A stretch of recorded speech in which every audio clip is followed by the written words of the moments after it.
हे तळ नंतरच होईल. हे तळ तुम्ही करायचंच नाही. आणि जर करायचं असेल तर मी माझा पहिला बळी देईन. शेती आणि त्यातली शेती जर गेली आता तर आम्ही काय करू? आम्हाला मध्ये हाती द्या उत्तर कांबळे साहेब लोकांचं. कांबळे साहेबाला विचारा फक्त. कांबळे साहेबांना आम्ही कांबळे साहेबांना आम्ही मेहरबानी करून तुम्ही जबरदस्ती करू नका. 100 खेप सांगितलेले आहे. टक्केवारी नाही. 15 वर्ष 5 वर्ष झाली पोरगा औरंगाबादला शिकवले. त्याला काहीच मार्क नाही. काही किती शिक्षण करून आम्हाला एक आरक्षण नाही, एक शेती नाही. मग जगाव कसं सांगा साहेब? तुम्ही सांगा कसं जगाव? 12 वर्ष झाले नवरा मेला.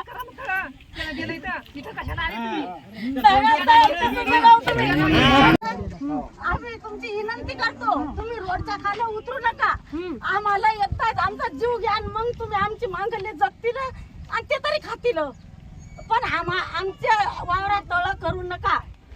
तुम्हाला एवढीच आमची मेहरबानी. आम्ही भूमीन व्हायलो म्हणजे आम्ही आहे ना एवढे कष्ट करून जमीन जागेवर ठेवली. आमच्या पायाला पा कातडे नाही राहिले. काम करू करू पा आम्ही लय कष्ट केले.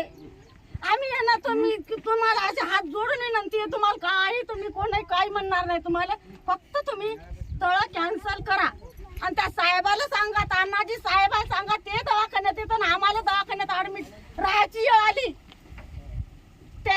त्याला सांगा तुम्ही की ते काय म्हणतात आमच्यावर कृपा आहे. कोणाची? जनतेची. आणि त्याच्यावर आमची कृपा आहे. तुम्ही तसेच राहा म्हणा, पण आम्हाला असं ठेवा. आम्हाला जगू द्या 4 दिवस.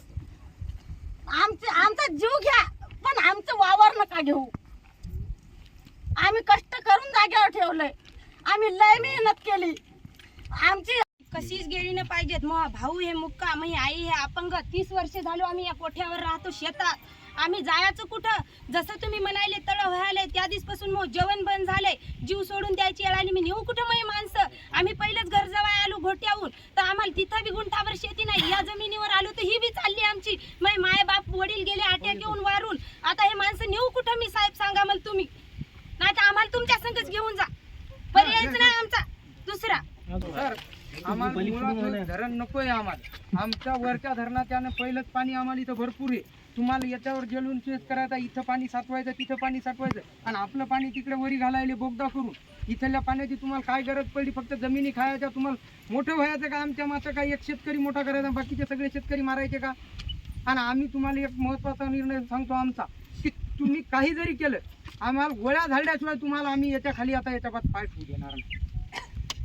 तुम्हाला काय करायचं गोळ्या जरी झाडायच्या असतील तर आम्ही